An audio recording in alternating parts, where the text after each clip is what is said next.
asubuhi njema ambayo tumekutana hapa EVC TV. Nikitumai umekuwa na siku njema. Karibu sasa tukuandalie taarifa ambayo tumesiangazia asubuhi ya leo. Watazamaji, tuandamane kuanzia sasa hadi tamati. Langu ni Cedric Tobiko. Rais William Ruto ameelezea mikakati yake ya miaka 10 ya kupandisha taifa la Kenya hadi viwango vya mataifa yaliyoendelea zaidi duniani.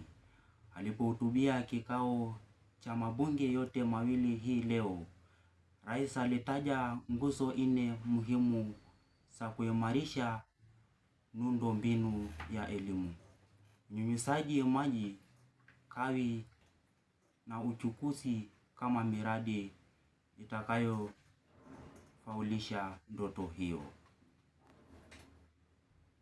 Ni mwisho wa habari ndani ya EVC. Tukutane siku ya kesho.